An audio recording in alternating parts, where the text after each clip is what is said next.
जय हिंद साथियों, आप सभी लोग का एक बार फिर से स्वागत है आपके अपने इस YouTube channel Mukesh study academy में। तो दोस्तों, कल की कक्षा में हम लोगों ने संविधान के विषय में चर्चा किया था। तो आज जो हम लोग का क्लास होने वाला है, एक नया सब्जेक्ट होने वाला है। तो दोस्तों, आज से ही आप लोग तैयार हो जाइए इस क्लास को पढ़ने के लिए। तो दोस्तों, आज का जो क्लास है हम लोगों का भूगोल है, जियोग्राफी है। भूगोल यानी कि जियोग्राफी है। तो सबसे पहला चैप्टर हम जो लोग अध्ययन करेंगे, भारत की स्थिति एवं विस्तार। तो यानी पहले भारत के विषय में पढ़ेंगे कि भारत की उत्तरी सीमा, दक्षिणी बिंदु, उत्तरी बिंदु, पश्चिमी बिंदु, ये सब विषय में चर्चा करेंगे। तो दोस्तों, आज की क्लास हम लोग शुरू करते हैं दोस्तों। तो अगर दोस्तों आप चाहते हैं ऐसे ही प्रतिदिन आपको वीडियो मिले, तो दोस्तों आप हमारे इस चैनल मुकेश स्टडी एकेडमी को लाइक, सब्सक्राइब तथा शेयर जरूर करना। चलो दोस्तों, हम लोग क्लास पर चलते हैं। तो हम लोग भारत यानी भूगोल पढ़ेंगे। भूगोल में भारत की स्थिति एवं विस्तार पढ़ेंगे। तो हम लोग सबसे पहले देख लेते हैं पृथ्वी पर यानी कि ग्लोब पर, पृथ्वी पर यानी कि ग्लोब पर भारत की विस्तार क्या है, स्थिति क्या है। तो सबसे पहले हम ग्लोब पर आज जानेंगे। आज का क्लास जो होगा अक्षांश देशांतर के विषय में होगा, ग्लोब पर होगा। विषुवत रेखा, कर्क रेखा, मकर की रेखा, आर्कटिक, अंटार्कटिक, इसके विषय में देखेंगे। तो चलो दोस्तों, आप लोग तैयार हो जाओ। दोस्तों, अगर आप तक अभी तक वीडियो को लाइक नहीं किया हो तो दोस्तों वीडियो को लाइक कर देना, तथा चैनल को सब्सक्राइब नहीं किया हो तो चैनल को सब्सक्राइब कर देना। तो चलो दोस्तों, हम लोग शुरुआत करते हैं। तो सबसे पहले हम लोग ग्लोब बना लेते हैं यानी पृथ्वी को बना लेते हैं नॉर्मल में।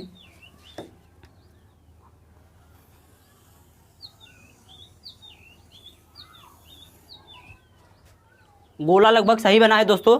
तो हम लोग चलो देखते हैं अक्षांश। पहले तो ये देख लेते हैं दोस्तों, ये पृथ्वी है यानी कि ग्लोब है, ग्लोब इसे कहते हैं। तो दोस्तों, अब हम लोग देखते हैं कि एक इस पे ग्लोब पर दोस्तों एक ऐसा रेखा है जो पृथ्वी को, ग्लोब को दो बराबर भागों में विभाजित करता है। एक ऐसा वृत्त है, एक ऐसा रेखा है जो दोस्तों पृथ्वी यानी कि ग्लोब को दो बराबर भागों में विभाजित करता है, बांटता है, विभाजित करता है। तो उसे हम लोग दोस्तों, आप लोग जानते हो नहीं तो मैं बताता हूँ। तो दोस्तों, उसे हम लोग विषुवत रेखा या भूमध्य रेखा कहते हैं। अब भूमध्य रेखा क्यों कहते हैं? क्योंकि दोस्तों भूमध्य रेखा उसे कहते हैं जो भूमि के मध्य। तो भाई ये भूमि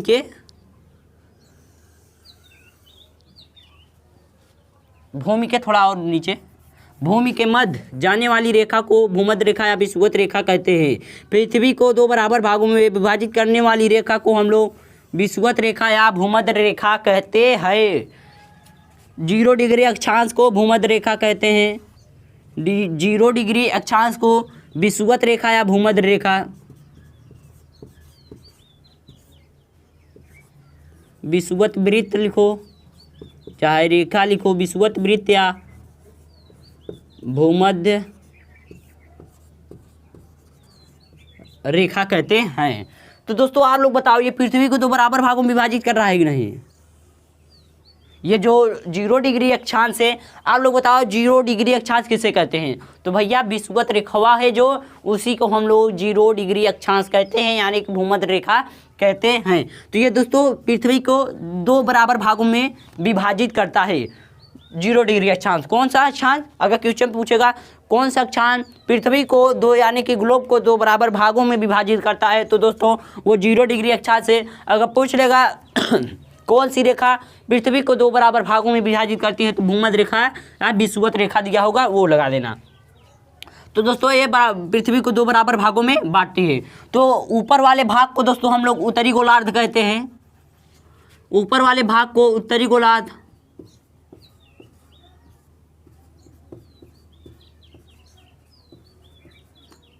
ऊपर वाले भाग को उत्तरी गोलार्ध तथा नीचे वाले भाग को दक्षिणी गोलार्ध। भाई इधर ऊपर में उत्तर है, इधर कौन सा है? पश्चिम है। ओ सॉरी, ऊपर उत्तर, नीचे दक्षिण। इस साइड जो है दोस्तों हम लोग का पूर्व है, इस साइड जो है पश्चिम है। तो यहाँ पर ऐसे आप लोग उत्तर, दक्षिण, पूर्व,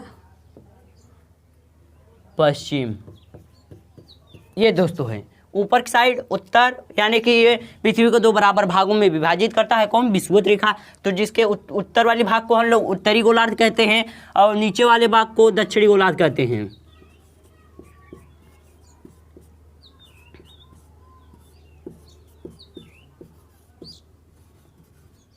दक्षिणी गोलार्ध कहते हैं। अब भाई इसे विषुवत रेखा, विषु ये विषुवत का है। विषु यानी कि दोस्तों ये पृथ्वी को 2 बराबर भागों में विभाजित कर रहा है। पृथ्वी जो है 2 बराबर भागों में विभाजित कर रहा है। इस पर जब दोस्तों सूर्य का प्रकाश जो पड़ता है तो दोस्तों यहाँ पर भी 12 घंटा रात 12 घंटा दिन, यहाँ पर भी 12 घंटा रात 12 घंटा दिन होता है, जब विषुवत रेखा पर प्रकाश की किरणें जो है दोस्तों सटीक पड़ती हैं, यानी इसी पर पड़ती हैं, लंबवत पड़ती हैं। किस पर? विषुवत रेखा पर। तो ये दोस्तों उत्तरी गोलार्ध में भी और तथा दक्षिणी गोलार्ध में समान दिन जो है समान हो जाता है, यानी कि यहाँ पर भी दिन रात समान होता है, यहाँ पर दिन रात समान होता है। तो अब दोस्तों इसके ऊपर अब जो आता है कर्क रेखा।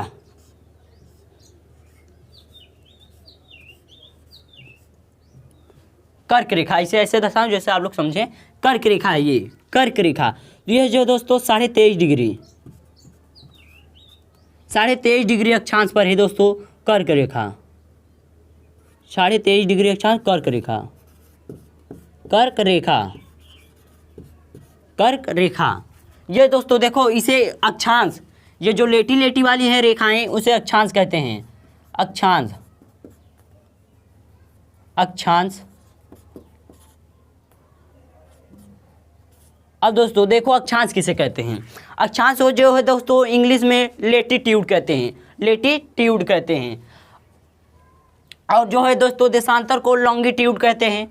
तो देख लेते हैं पहले अक्षांश यानी कि लेटीट्यूड को। तो अक्षांश किसे कहते हैं? तो दोस्तों ये जो लेटी लेटी रेखाएं हैं, यानी ऐसी सीधी रेखाएं जो दोस्तों पूर्व से पश्चिम मिलाने वाली रेखा को हम लोग अक्षांश रेखा कहते हैं।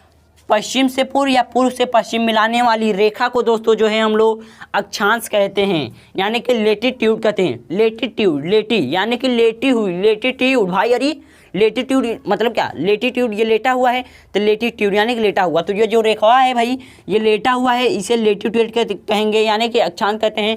जो लेटी हुई रेखा है अक्षांश कहेंगे। ये कभी भी एक दूसरे के दोस्तों ये जो रेखाएं हैं एक दूसरे के समांतर, परस्पर समांतर होती है, एक दूसरे को कभी काटती नहीं है, विभाजित नहीं करती हैं। तो अक्षांश किसे कहते हैं आप लोग समझ गए। लेटीट्यूड इंग्लिश में कहते हैं। देशांतर किसे कहते हैं? उत्तर से दक्षिण मिलाने वाली रेखा को हम लोग जो है देशांतर कहते हैं, देशांतर रेखा कहते हैं। तो दोस्तों देशांतर रेखा कहते हैं। और देशांतर को जो है लॉन्गिट्यूड यानी लंबा लंबा, लॉन्गिट्यूड यानी कि देखो दोस्तों ये जो अक्षांश है इनकी जो रेखाएं हैं लेटी हुई रहती हैं, और देशांतर की देशांतर जो है ऐसे रहती हैं, ऐसे ये खड़ी खड़ी रेखाएं जो हैं। तो ये 23.5 डिग्री पर जो है दोस्तों अपना जो है कर्क रेखा, कर्क रेखा। तो दोस्तों आप लोग जानते हैं कर्क रेखा भारत के कितने राज्यों से गुजरता है? हालांकि आप लोग तो इतना जानते ही होंगे भारत कितने राज्यों से गुजरता है कर्क रेखा। तो दोस्तों वो 8 राज्यों से गुजरता है, 8 राज्यों से गुजरता है। आगे बताएंगे, सभी राज्यों का नाम भी बताएंगे, उसके डिटेल में बताएंगे। तो 23.5 डिग्री अक्षांश पर कर्क रेखा है। और फिर यहीं पर नीचे पर जो है दोस्तों 23.5 डिग्री पर मकर रेखा है, कर्क मकर रेखा, मकर रेखा 23.5 डिग्री मकर, मकर रेखा, मकर रेखा है। और यहीं पर जो है दोस्तों थोड़ा और ऊपर से लेते हैं, आर्कटिक है ये वाली जो रेखा है दोस्तों आर्कटिक है।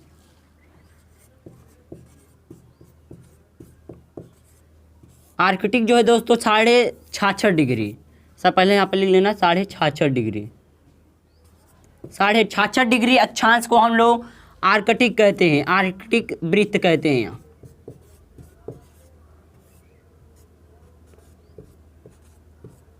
आर्कटिक वृत्त कहते हैं। तो दोस्तों हम लोग 66.5 डिग्री अक्षांश को जो है दोस्तों आर्कटिक वृत्त कहते हैं। 23.5 डिग्री अक्षांश को हम लोग कर्क रेखा कहते हैं उत्तर में, नॉर्थ में, तथा दक्षिण में 23.5 डिग्री जो है दोस्तों अक्षांश को मकर रेखा हम लोग कहते हैं।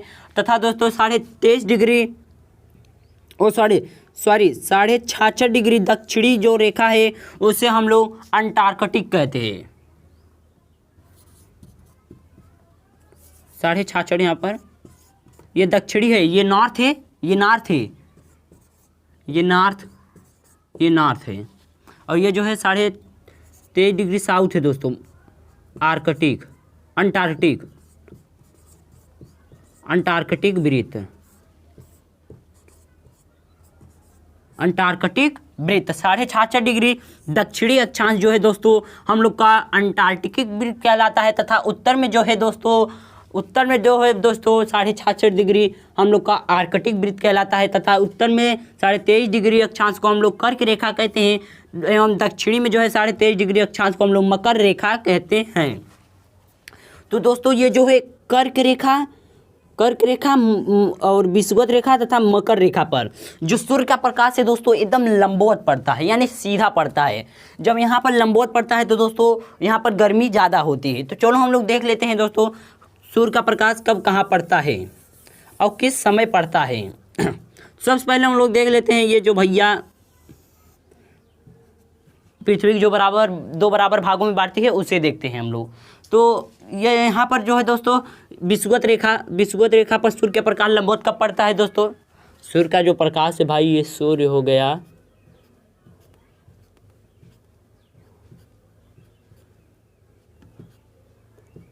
सूर्य ने, तो सूर्य की प्रकाश जो है दोस्तों विषुवत रेखा पर लंबवत कब पड़ती है। तो दोस्तों 23 सितंबर तथा 21 मार्च को दोस्तों 23 सितंबर और 21 मार्च को जो है दोस्तों ये जो सूर्य का प्रकाश है ये जो विषुवत रेखा है विषुवत रेखा पर लंबवत पड़ता है, यहाँ पर लंबवत पड़ता है। तो जो है उत्तरी गोलार्ध में भी उतना समय हो जाता है और दक्षिणी गोलार्ध में भी वही हो जाता है जब यहाँ लंबवत पड़ता है सूर्य का प्रकाश किस पर, विषुवत रेखा पर। तो क्वेश्चन पूछ लेगा भाई लोग दोस्तों एग्जाम में कि जो है विषुवत रेखा पर प्रकाश की किरणें लंबवत कब पड़ती हैं। तो दोस्तों एक तो 23 दिसंबर को पड़ता है और दूसरा जो है भैया 21 मार्च को पड़ता है। और यहाँ पर जो है गर्मी, बहुत ज़्यादा गर्मी तब जब पड़ेगा 21 मार्च को। तो जो है विषुवत, इस पर जो विषुवत रेखा पर सूर्य का प्रकाश एक तो 23 सितंबर को पड़ता है और 21 मार्च को पड़ता है। अब हम लोग देख लेते हैं कर्क रेखा पर सूर्य का प्रकाश लंबवत कब पड़ता है।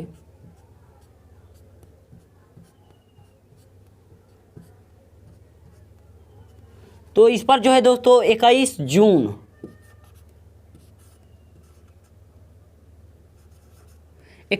को जो है दोस्तों कर्क रेखा पर जो है दोस्तों सूर्य का प्रकाश जो है लंबवत पड़ता है।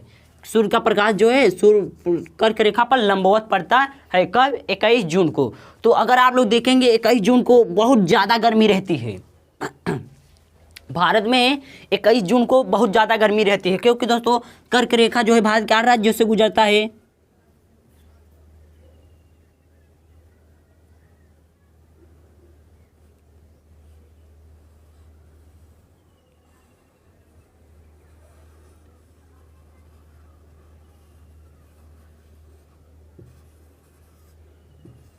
इसमें सही नहीं बढ़ रहा। तो ये दोस्तों 8 राज्यों से कर्क रेखा गुजरता है। कर्क रेखा जो है 8 राज्यों से गुजरता है। तो दोस्तों कर्क रेखा पर सूर्य का प्रकाश लंबवत कब पड़ता है, 21 जून को। कहाँ पर, कर्क रेखा पर। तो दोस्तों जो 21 जून का तारीख होगा, 21 जून को आप लोग देख लेना दोस्तों भारत में बहुत ज़्यादा गर्मी रहती है, बहुत ज़्यादा गर्मी। तो यह जो दोस्तों जब सूर्य का प्रकाश कर्क रेखा पर पड़ता है 21 जून को, तो दोस्तों जो है उत्तरी गोलार्ध में अत्यधिक गर्मी, बहुत ज़्यादा गर्मी होती है। और भैया लोग दक्षिणी गोलार्ध में जो है दोस्तों ठंडी पड़ती है। जब प्रकाश की किरण जो है दोस्तों कर्क रेखा पर पड़ेगा तो यानी कि उत्तरी गोलार्ध में बहुत ज़्यादा गर्मी होगा, और जब कर्क रेखा जब पड़ेगा यहाँ पर सूर्य के प्रकाश कर्क रेखा पर पड़ेगा तो उत्तरी गोलार्ध में ज़्यादा गर्मी होगा, और दक्षिणी गोलार्ध में जो है हम लोग का बहुत ज़्यादा ठंडी पड़ेगा। कब, 21 जून को जब सूर्य का प्रकाश लंबवत पड़ेगी कर्क रेखा पर, तो इधर जो है उत्तरी गोलार्ध में ज़्यादा गर्मी होगा और इधर जो है दक्षिणी गोलार्ध में ज़्यादा ठंडी होगा। और जब दोस्तों अब हम लोग देखते हैं मकर रेखा, ये जो है इस पर सूर्य की प्रकाश जो है दोस्तों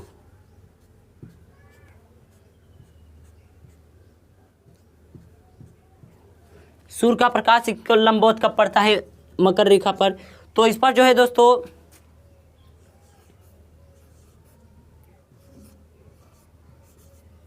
22 सितंबर को जो है दोस्तों मकर रेखा पर